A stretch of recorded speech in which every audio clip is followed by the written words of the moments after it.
はい、宮本さん、これ、はい、いつもの FD と違いますね。あ、これは、なんか動きが違いますね。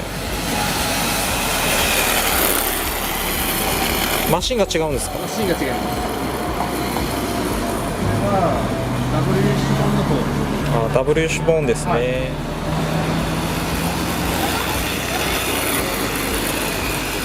い、どうですか？なんか違いとかって分かるんですか、やっぱり。違い、まあ、一番簡単なの、分かりやすいのは、マルチみたいに、組める体勢にならないんで、自分で対応させるとこまでは持ってかんとダメなのかなっていう感じだし。なるほど。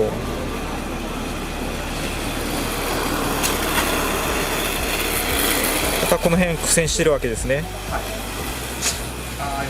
いいところもあるんですよね、もちろん。いいところあれないんですか、いいところ。そんなわけないでしょう。いいところですか？いいところは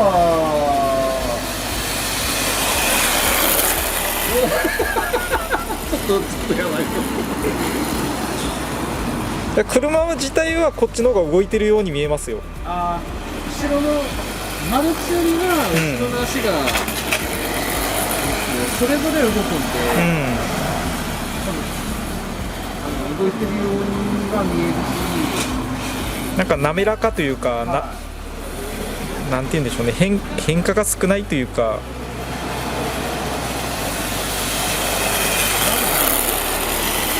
なんか滑らかに走ってるようには見えますよ、見てる感じだと。突発的に、どうなんですか、なんとも言えないですけど、マルチリンクはある程度自分で荷重回してアクセルとかでコントロールでギアが飛んだり飛ばせたりとか、車自体を飛ばしたりできるんですけど、これちゃんとでも舵をちゃんと回してやらんと飛ばしにくいっていう。まあでも FD は実車がマルチリンクじゃないですからね、ダブルシュボンですからね。こっちの方がしっくりくるのかなっては思うんですけど、まあ、両方の違いっていうのは、こっちの方が限界値っていうか、踏ん張れるところ、使いようなんで、伸び側の足の引っかかりっていうか、なすがままにって待った時のグリップが高い感じです。この辺なんかは、この辺ですね。踏んでない時ですね。はい。アクセルを置くとか、ちょっと若干抜いたとか、っていうのは、突発的に抜けることがこっちの方がないのかなっていう感じは。ちゃんと動かしたら、ちょっと反発もあるんで、ただ、こっちはもう、楽しいのは楽しい。自分でやらなきゃいけないんで、操作感があるっていう。まあ動きもあるしですね。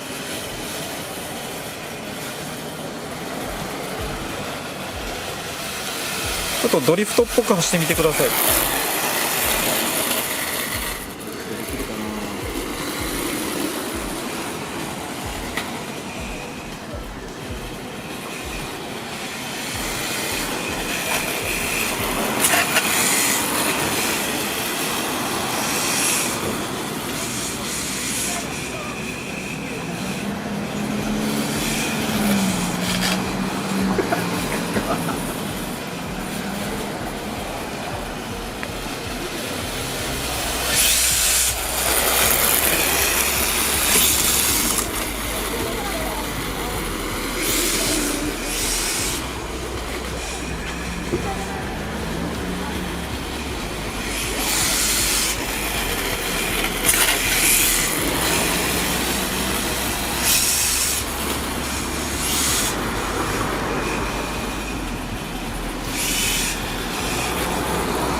踏める姿勢になって踏んだ時の車の加速感っていうのはマルチリンクの方がありそうですね。ですね。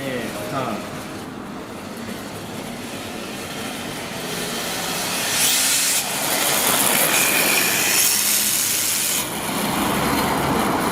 アクセル踏んでるところはジタバタしてるように見えますその場で地団打踏んでるように車が前に進んではい。